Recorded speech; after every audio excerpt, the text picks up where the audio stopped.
Romanos 8, 28, nós falamos na semana passada, porque Deus coopera em tudo o que acontece para o bem daqueles que o amam, daqueles que são chamados segundo o seu propósito, com qual objetivo? Formar Jesus em você e em mim.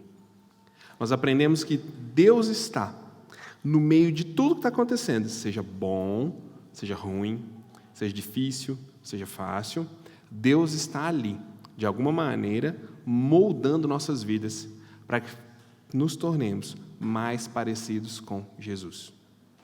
Em resumo, é um processo de reformular aquilo que foi perdido lá no Éden.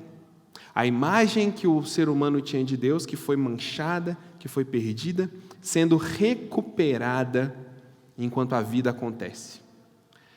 Eu usei a seguinte ilustração: Deus está fazendo uma cirurgia cardíaca no meio de um chiqueiro.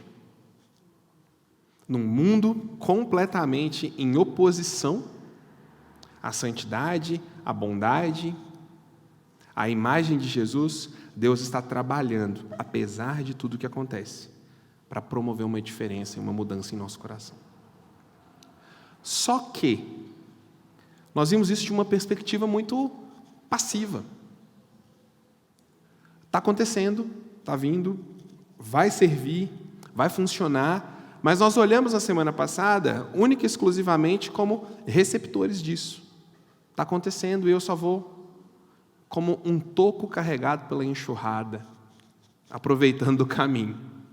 Mas será que existe um elemento que mistura um pouco entre passivo e ativo no que diz respeito à formação de Cristo em nós?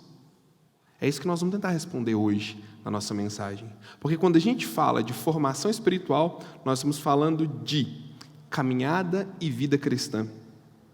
Nós estamos falando de dia a dia com Deus. E nós estamos falando de uma experiência entre nós e Deus para viver esse mundo aqui. Então, tem elementos que são inteiramente passivos, tem elementos que são, de fato, um pouco ativos. E é sobre isso que eu quero falar hoje, sobre mudança bíblica. Nós vamos pegar aí um bom ritmo, eu vou falar hoje sobre mudança num contexto geral. Semana que vem, Jeff vai falar sobre agentes de mudança. Na outra semana, o Tiago vai falar sobre o sofrimento específico como um agente de mudança. Porque mudança é o que interessa na vida cristã. Senão Jesus não tinha quebrado o ritmo do cosmos para entrar nesse mundo para fazer alguma coisa diferente. Ele espera que algo aconteça diferente. Só que é o seguinte, gente. Muitos de nós querem mudanças, né? E agora eu não estou falando só mudança espiritual, não. Na vida mesmo. Tenho certeza, você tem aí um monte de coisa que você gostaria de mudar. Quero mudar isso, quero ficar mais forte, quero ficar mais magro, quero ficar mais bonito. Eu estou falando de mudança, não milagres, né, gente? Brincadeira, vocês são lindos. Mas todos nós queremos mudar alguma coisa, não é verdade? O problema é que pouquíssimos reconhecem a gravidade da situação em que está. Mudança todo mundo quer. Todo mundo quer mudar e quer mudar rápido. Mas olhar para a situação em que se encontra e dar a ela a devida importância e a devida gravidade, poucos fazem isso. Poucos reconhecem que a situação em que estão carece, grita, implora por uma mudança. Isso é muito conflituoso, porque de um lado temos pessoas querendo muita mudança, mas quando ela olha para ela mesma, isso aí é uma falhazinha. Não faz sentido. Eu quero muito, vou usar esse exemplo que é pessoal, eu quero muito emagrecer, quero muito ficar no shape, mas eu tenho uma dificuldadezinha com doce. Peraí. Eu quero muito mudar, mas eu não dou importância para a situação onde eu estou. Vamos pensar um pouquinho mais. Eu quero muito passar numa prova, seja um vestibular, seja um concurso. Eu quero demais mudar minha cabeça e entender essas coisas. Mas assim, eu tenho um pouquinho de dificuldade ali com disciplina. Peraí. Um desejo enorme de mudança. e uma consideração pequena daquilo que precisa ser mudado. Acho que isso é o que está nos impedindo de encontrar essa mudança que nós tanto almejamos, em questões completamente amplas, sobretudo nas questões espirituais. Porque nós alteramos o nome das coisas às vezes. Concupiscências, desejos incontidos, hoje se chamam compulsões. Falta de disciplina, hoje se chama vício em dopamina. Nós vamos dando nome para as coisas, dando nomes mais simples e mais leves, e aí vai crescendo dentro de nós um desejo enorme de mudança, mas a consideração de onde estamos vai só diminuindo. E aí a gente começa a ver uma sociedade empacada. Empacada, onde pessoas que conseguem fazer mudanças muito pequenas se tornam grandes modelos e grandes referências de transformação. Presta atenção, gente. Nós estamos vivendo um momento onde pessoas que conseguem pequenas mudanças estão se tornando referência pública em diversos assuntos, porque conseguiu perder peso. E, de repente, ele está dando uma aula sobre macroeconomia, porque ele é uma referência. Conseguiu ter tantos seguidores no Instagram, no YouTube, de repente, ele está dando uma palestra no Senado Federal, porque ele se tornou referência. Ou seja, pequenas mudanças numa grande massa que não consegue mudar nada, estão se tornando grandes coisas. E a sociedade fica empacada. Mas será que é para nós cristãos vivermos assim? Em relação à nossa vida espiritual? Claro que não. É óbvia essa resposta. Tem um professor de literatura de São Paulo, que faleceu em 2008, ele disse algo muito interessante. Ele disse assim: há tempo em que é preciso abandonar as roupas usadas, que já têm a forma do nosso corpo, e esquecer os nossos caminhos que nos levam sempre aos mesmos lugares. É o tempo da travessia, e se não ousarmos fazê-la, teremos ficado para sempre à margem de nós mesmos. Aplicando isso à vida espiritual, a nossa vida cristã é uma travessia. Esse mundo é uma passagem. Vocês são peregrinos numa terra distante, a Escritura vai dizer. Só que esse processo de se despojar de roupas velhas que já têm a forma do nosso corpo, que são nossos hábitos, que são nossas habilidades de nos manter confortáveis, isso pode muito bem nos deixar à margem de uma vida cristã, à margem de uma relação com Deus, que a gente poderia desfrutar muito mais se a gente abandonasse essas velhas roupas. Paulo vai falar disso em Efésios, capítulo 4, quando ele vai falar sobre mudança. Do versículo 20 ao versículo 24, ele vai usar inclusive esse exemplo, de se despir e de se revestir de algo novo. Eu vou falar para vocês daqui a pouco, mas a pergunta que eu quero fazer é: onde que a mudança começa, gente? Mudança começa onde? Mudança na vida cristã. Onde será que começa? Dia 1º de janeiro? Não, esse é o dia da dieta. Onde que começa a mudança mesmo? Tem um momento na vida que a mudança começa? Tem sim. Mudança começa na confissão. Mudança começa na confissão. Salmo 32, do versículo 3 ao versículo 5. Abre sua Bíblia lá. Salmo 32. Salmo 32, 3 a 5.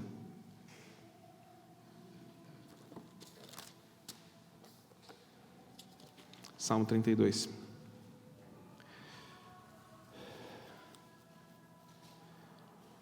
Davi dizendo.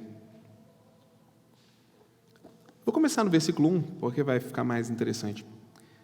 Bem-aventurado aquele cuja iniquidade é perdoada, cujo pecado é coberto. Isso aqui, volta aqui para mim um pouquinho. Eu quero que você imagine Davi sentado assim numa cadeira, olhando para o horizonte assim, Israel, pensando assim: Aquele que é perdoado, esse cara tem felicidade. Bem-aventurado, feliz. Uma pessoa feliz é aquela que Deus não pesa a mão sobre ela. Isso aqui é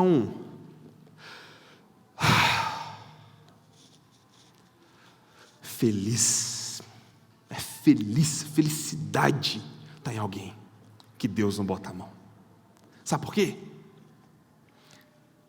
Porque enquanto eu calei, enquanto eu não confessei, os meus ossos envelheceram dentro de mim, pelos constantes gemidos que eu experimentava todo dia, porque a mão de Deus pesava dia e noite sobre mim. O meu vigor se tornou como uma terra seca.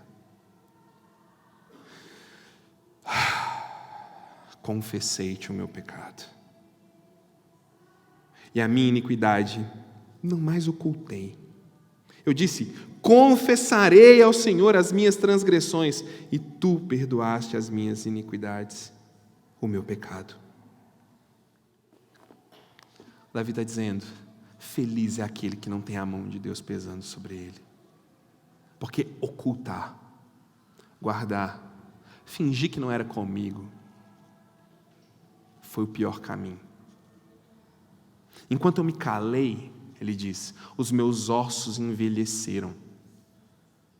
Como assim, Rafael? Os ossos envelheceram? Vou te explicar. Angústia,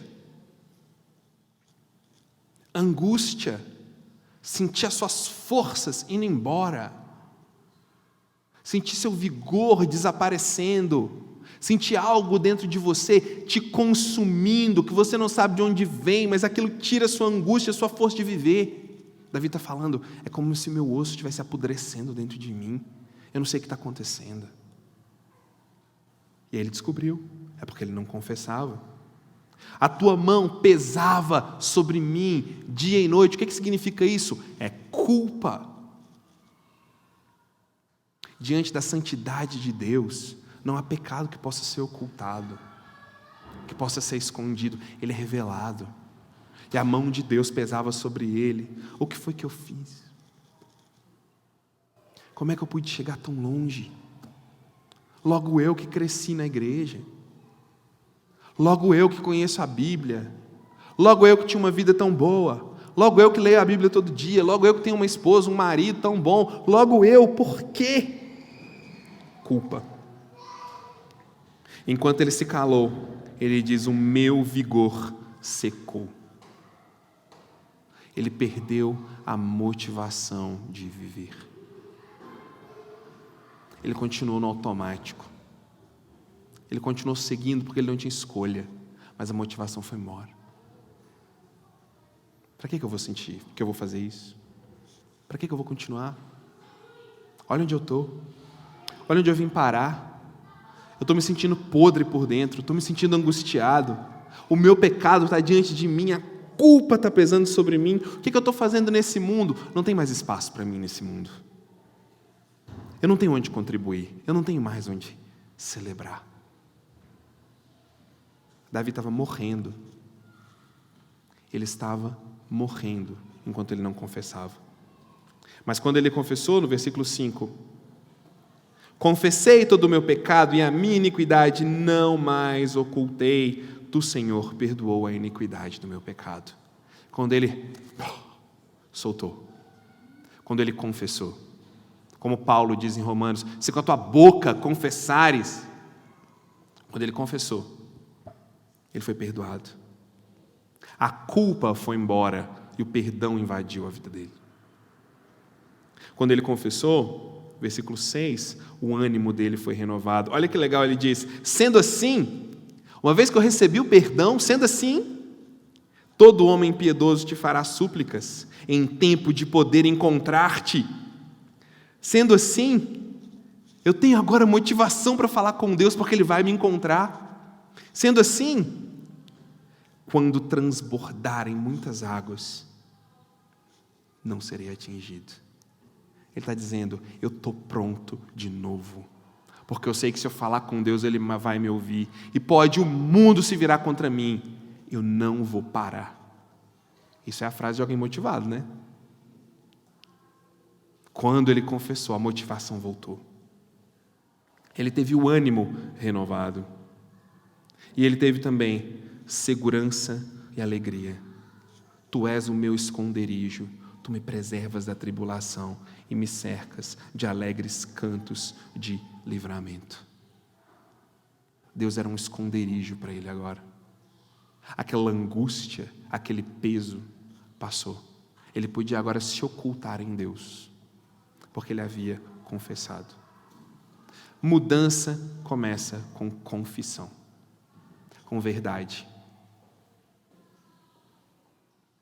Mudança começa quando a gente vomita a bola de pelo que está lá dentro. Todo mundo aqui já deve ter visto um gato vomitar uma bola de pelo, ou uma coruja vomitar uma bolota de coruja. É a coisa mais nojenta, mais fedida. Mas você tem que ver o alívio do bichinho quando ele vomita aquele troço. É isso. Não é bonito o que a gente coloca lá para fora. Não é cheiroso. Não é nem gostoso. Não que eu tenha provado, não é nem gostoso. Mas liberta. Mudança começa com confissão, com verdade. E qual que é esse processo de mudança bíblica? Se ela começa com a confissão, ela continua com o quê? Efésios capítulo 4.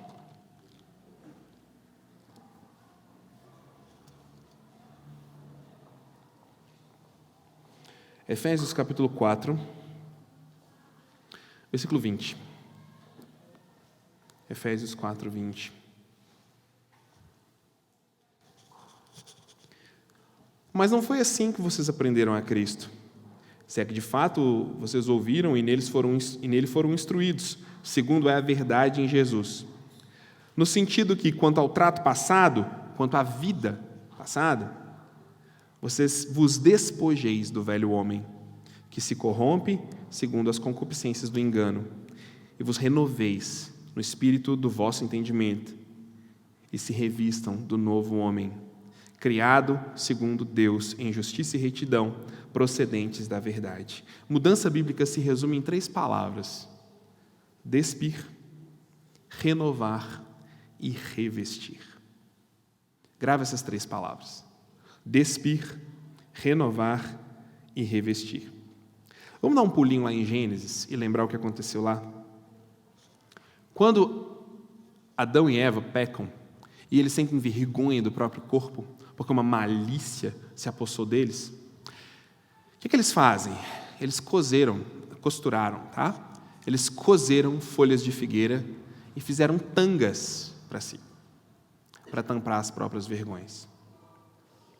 Quando Deus vai, encontra com eles, conversa com eles, dá ali a sentença e a esperança, Deus diz para eles o seguinte: essa roupa não serve. Isso aí não tampa a vergonha de vocês. Ele mata um animal e coloca roupa de pele neles e cobre eles. Você achava mesmo que isso aqui era aleatório? É sério mesmo que você achava que isso aqui era só uma historinha de Deus matando um bichinho para dar tangas de couro da Louis Vuitton para eles? Não. Isso tem um propósito. Deus está querendo mostrar o seguinte: a obra desgraçada do ser humano e a vergonha implantada no ser humano, ela só é coberta quando ele se despe de alguma coisa e é revestido com outra. E ele mostra isso desde o primeiro dia. Mudança acontece quando algo é tirado e outra coisa é colocada no lugar. Como Fernando Teixeira diz, quando as roupas velhas, que já têm o formato do nosso corpo, são arrancadas e roupas novas são colocadas no lugar. Deus coloca neles novas roupas e coloca diante deles uma nova realidade para eles viverem. E é isso que Paulo está falando. Versículo 22, ele diz o seguinte: no sentido de que, quanto ao trato passado, vos despojeis, mesma palavra para despir, do velho homem, que se corrompe segundo as concupiscências. Concupiscências é outra palavra para desejo muito forte, tá? Que se corrompe de acordo com os desejos muito fortes do engano. O que significa despir, gente? Abrir mão daquilo que é velho, mas que ainda gostamos de usar. Abrir mão daquilo que é velho, mas ainda gostamos de usar. É bem provável que alguns de nós tenham uma roupa de estimação que já está toda furada, já está toda velha, aquela camiseta do vereador da sua cidade, que é feia, furada, mas ela é tão gostosa de vestir para ficar em casa, mas você não tem coragem de sair com ela na rua, não. Se chegar uma visita, você vai correr, vai tirar, vai colocar, a menos que seja uma roupa toda furada que as pessoas não veem, né, gente? Todo mundo tem isso, na vida e na vida espiritual. Tem algo que está ali, que é confortável, que eu estou acostumado, que eu já criei padrões, que eu já criei uma rotina, que é o meu automático, que eu não penso para fazer, que é autômato. Paulo está falando, é disso mesmo. Quando ele diz, quanto ao trato passado, ele está dizendo, em relação, àquilo que vocês já estão completamente acostumados a fazer. Vai ser necessário se despedir disso. Vai ser necessário abrir mão desse velho homem. O que é esse velho homem, gente? É aquele que tem uma vida guiada por desejos e mentiras egoístas. Desejos e mentiras egoístas de quê? Para quê? Para encontrar alegria, satisfação e propósito de vida. Ninguém, praticamente ninguém, pensa assim, hoje é dia de atualizar meus desejos egoístas e mentirosos. Hoje vou me entregar às obras da carne, vou viver adoidado, carpe diem, e seja o que Deus quiser. Ninguém pensa assim. Nós estamos pensando em quê? Fazer o que é bom, fazer o que dá alegria, fazer o que é legal, fazer o que satisfaz, fazer o que faz sentido. Paulo vai dizer, é exatamente aí que você tem que olhar. Porque uma mentira contada muitas vezes pode acabar se tornando uma verdade na nossa cabeça e no nosso coração.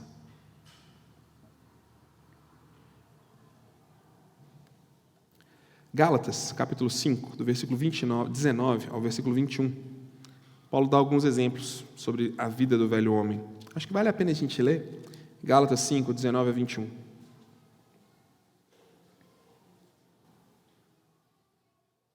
Tem algumas palavras, talvez novas, diferentes aqui, na versão que eu estou usando. Você pode pesquisar depois em outra, acho que vai ser legal, ou então você me pergunta no final. Então, as obras da carne são conhecidas: prostituição, impureza, lascívia, idolatria, feitiçarias, inimizades, porfias, ciúmes, iras, discórdias, dissensões, facções, invejas, bebedices, glutonarias, coisas parecidas com essa, a respeito das quais eu já declarei para vocês, como também já preveni, que não herdarão o reino de Deus os que tais coisas praticam. Basicamente, gente, sem ter que definir todas essas palavras aqui, é uma vida centrada em si mesmo. Paulo vai dizer, o velho homem vive centrado nele mesmo, buscando o quê? Sentido para a vida, alegria para a vida e satisfação. Ele está dizendo, vocês vão precisar rever isso. Vai ser necessário rever o que traz sentido, o que traz satisfação e o que traz alegria para a vida. Vocês vão precisar rever se é isso mesmo que te move. E se despir disso. Lembra que eu falei no início que a gente vai ver agora um elemento onde entra também atividade. Não basta apenas só reagir a Deus ali transformando o que a gente está fazendo, em quem nós estamos nos tornando, mas é necessário em algum momento parar e fazer a pergunta, o que me move? Provavelmente ali a gente vai ter lampejos do velho homem. Versículo 23, ele vai dizer, voltando para Efésios, tá? Volta para Efésios 4 aí. E se renovem no espírito do seu entendimento. O que ele quer dizer com isso? Nós vamos retirar a velha roupagem do velho homem. Nós vamos identificar aquilo que realmente nos move, que produz satisfação, que produz alegria e sentido de vida. Nós vamos retirar tudo isso. E agora? Se eu não respondo esse "e agora", eu vou te dar um exemplo para você nunca mais esquecer do que eu estou fazendo.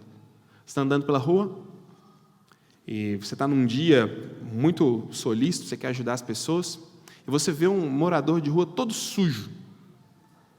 Todo sujo.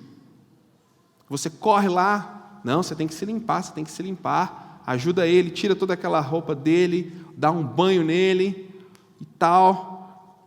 Muito bom, agora você está limpinho, e larga ele só de cueca lá na rua e vai embora. Não, limpinho, olha, cortou o cabelo, fez a barba, tomou um banho, perfeito. Parece até idiota falar uma coisa dessa, mas é o que a maioria das pessoas fazem com elas mesmas. E é o que a maioria das pessoas fazem com elas mesmas, sabe aonde? Você não acredita se eu te contar. Sentado aí onde você está. Realmente eu tenho que ir. Isso que o pastor falou, é isso mesmo. Não foi para mim. Quem contou minha vida para você, Rafael? Eu já cansei de ouvir isso no final do culto. Quem te contou? Que sou eu. Não é porque eu sou igual a você, meu filho. Então eu entendo de pecado igual a você. E aí a gente identifica. A gente vê, a gente fala, é isso, é aquilo. E a gente começa a se despir. Aí a gente sai para a vida pelado e sem novas convicções. Isso é estupidez. Porque o frio volta, a vida bate em cima e a gente veste as mesmas coisas que a gente tinha antes. Por isso ele fala, você tem que renovar. Você precisa de novos pensamentos e novas crenças. O que Paulo fala em Romanos capítulo 12? Abre sua Bíblia aí em Romanos capítulo 12. Romanos 12.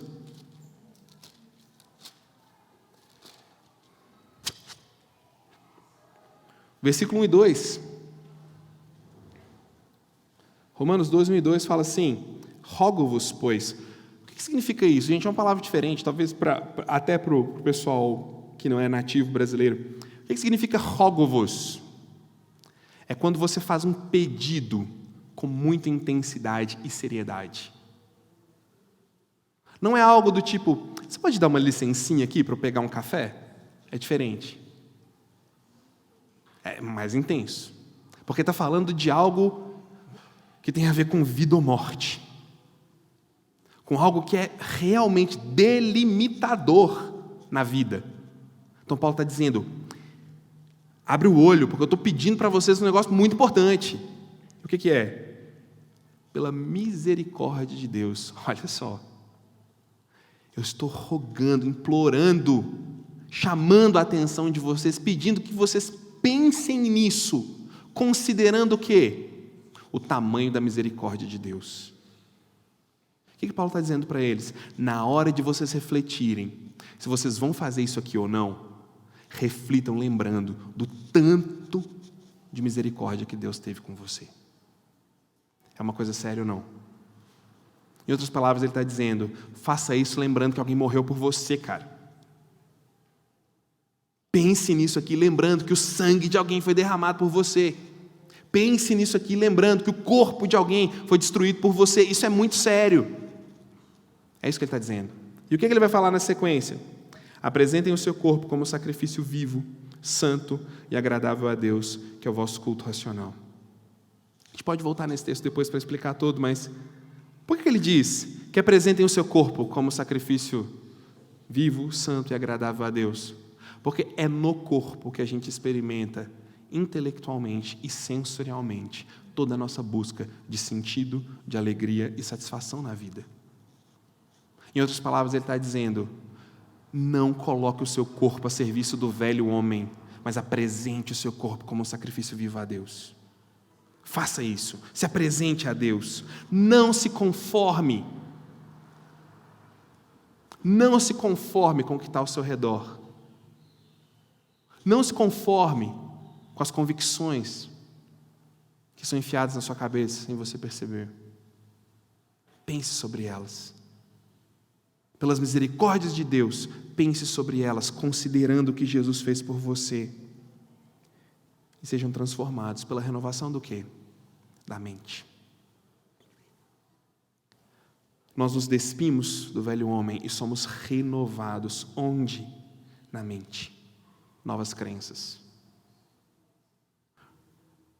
Cada um tem um momento, uma fase, uma capacidade, uma profundidade. Cada um tem o seu. E isso é ótimo, porque isso nos faz igreja. Isso nos ajuda a ser tolerantes, amorosos, cuidadosos. Cada um tem a sua fase, mas todos são chamados para uma renovação intelectual diante da palavra.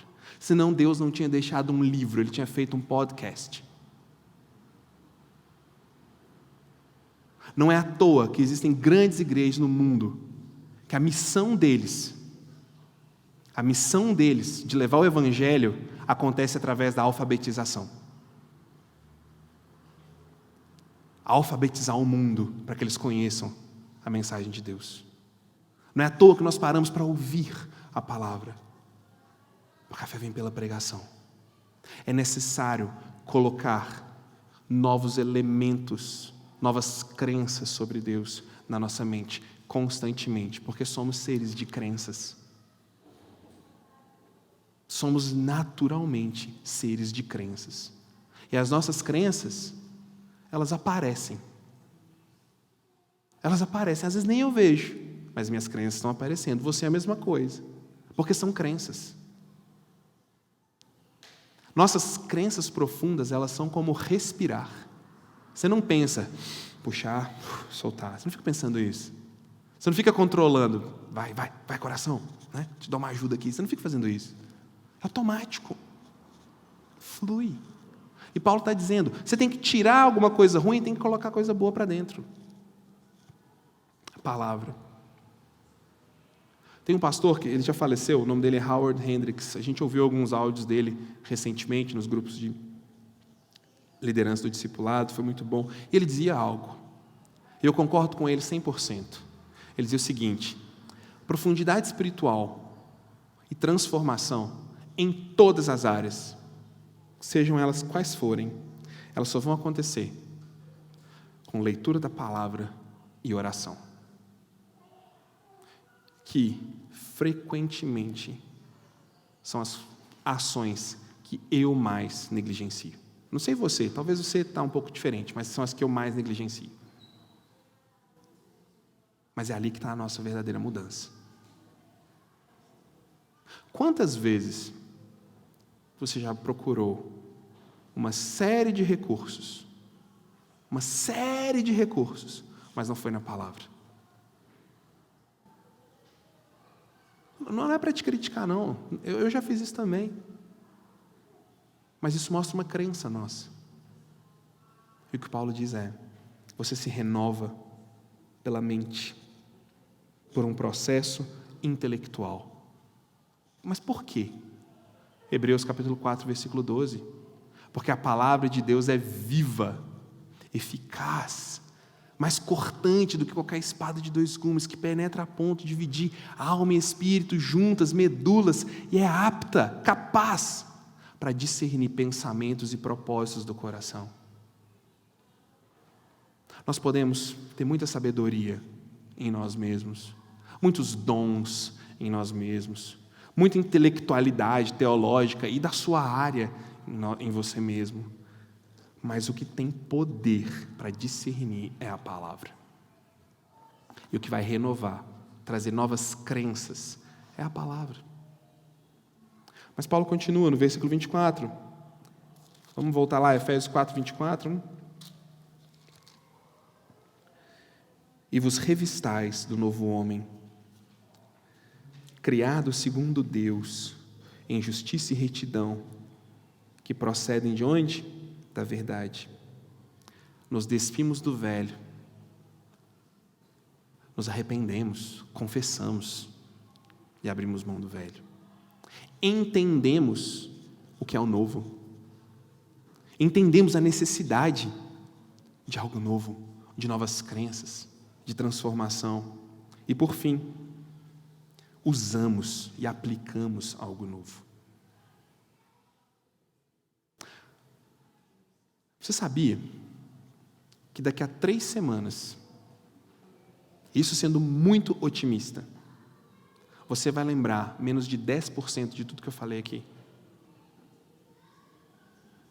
Daqui a 3 semanas, você vai lembrar 10% do assunto mais importante que você ouviu essa semana, se você não aplicar. Se você não colocar a mão para fazer. Inclusive, quanto mais praticamos, mais aquilo se torna uma crença de fato para nós. Por isso é necessário colocar as mãos na coisa. É o que Paulo vai dizer. Vamos despir, vamos renovar a mente, mas vamos colocar a mãozinha para trabalhar, vamos levantar da cadeirinha e vamos fazer alguma coisa. Usar algo novo, assumir a novidade, acrescentar novo ideal de vida e de propósito. No começo é um pouco difícil às vezes.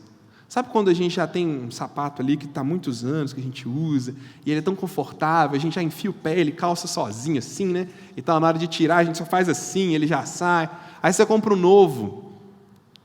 Aí você fica sentindo ele meio diferente, a sola é diferente, pega ali num joanetezinho, pega ali no dedinho, a gente fica meio incomodado. Mas depois a gente acostuma também e ele já fica completamente familiarizado. Gente, é isso aqui. É isso aqui que Paulo está falando. Vai ser um pouquinho difícil, vai ser um pouquinho complicado, vai incomodar um pouco no início, porque não faz parte de uma crença fundamental, mas daqui a pouco aquilo vira automático que você está vivendo isso. Ah, Rafael, eu acho que não é assim não. É porque você não faz então. Porque é a neurociência que diz isso.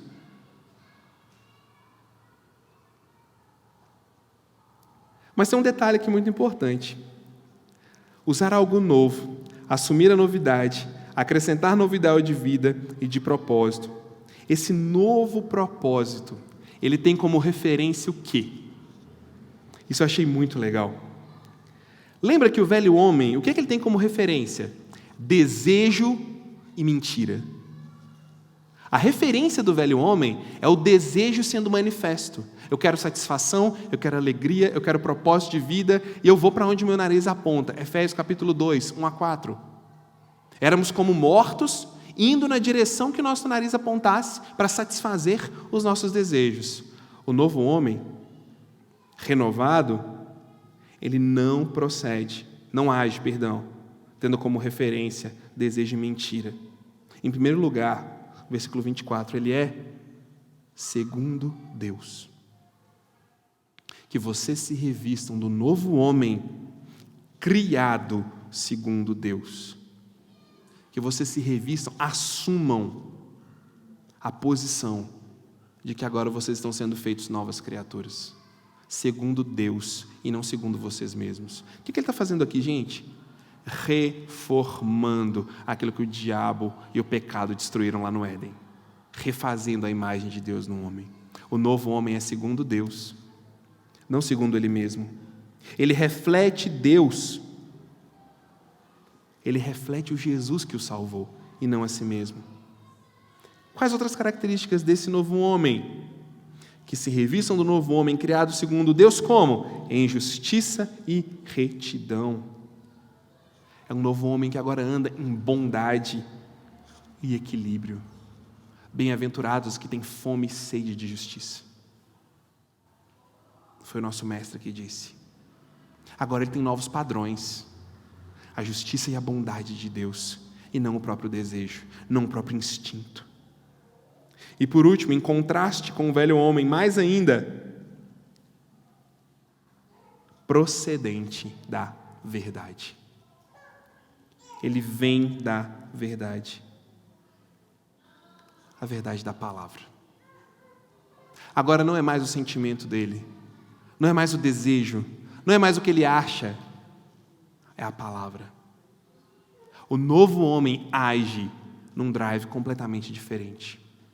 Essas novas crenças se manifestam de formas completamente opostas ao velho homem.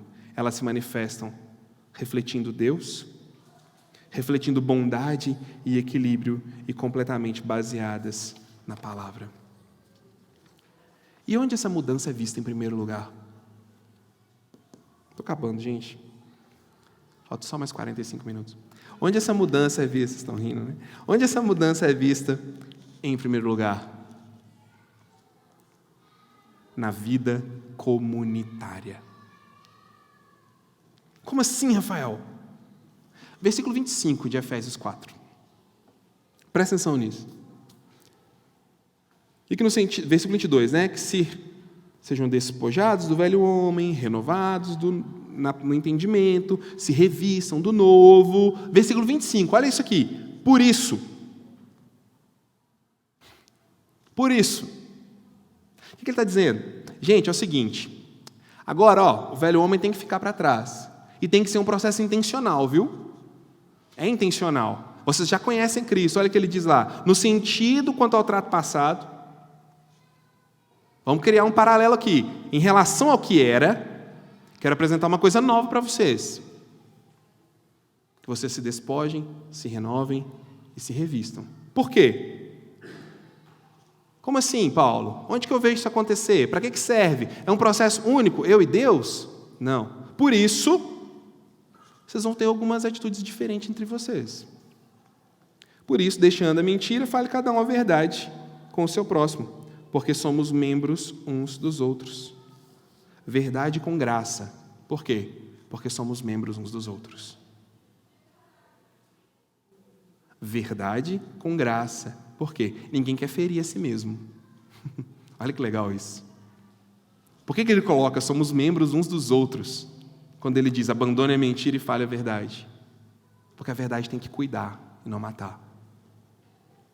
Irai-vos e não pequeis, não se ponha o sol sobre a vossa ira. Fiquem irados contra o mal e promovam a justiça. Versículo 26. É isso que ele está dizendo. Irar e não pecar é se irar contra o mal. E tomar cuidado para não ser também contaminado, como diz Gálatas. Versículo 27. Não deis lugar ao diabo, não permita que a amargura brote. Hebreus capítulo 12, versículo 15. Não permita que nenhuma raiz de amargura brote entre vocês e vos contamine. Isso é dar lugar ao diabo. Agir exclusivamente em interesse próprio. Versículo 28. Aquele que furtava não furte mais, antes trabalhe fazendo com as próprias mãos o que é bom, para que tenha com que acudir ao necessitado. Abandone hábitos destrutivos, desenvolva hábitos bons. 29, não saia da sua boca nenhuma palavra torpe, feia, suja, destrutiva, é o que significa essa palavra, e sim unicamente a que for boa para edificação, conforme necessidade, e transmita graça aos que ouvem. Se despir do velho homem, renovar a nossa mente, revestir do novo, produz um ambiente onde usamos nossa boca para plantar sementes de graça, e não sementes de destruição. Versículo 30, e não entristeçam o Espírito, no qual fostes selados para o dia da redenção. Não deixe sua consciência falando sozinha. O novo homem não deixa a consciência cristã gritando sozinha, ele ouve. Versículo 32, 31 e 32. Longe de vocês toda amargura e cólera. Cólera é ira incontida, nervosismo e ira, gritaria e blasfêmia e malícia. Antes, sejam um para com os outros benignos, cheios de bondade, compassivos, perdoando-vos uns aos outros, como também Deus em Cristo vos perdoou. Problemas e diferenças são resolvidas em amor e simplicidade. Quando alguma coisa é resolvida, ela está resolvida. Temos aceitação, paciência e perdão. É assim que o novo homem vive em comunidade. Rafael, mas você falou lá no início que tinha um elemento passivo e tinha um elemento ativo. Como que é esse elemento ativo? Capítulo 5, versículo 1 de Efésios.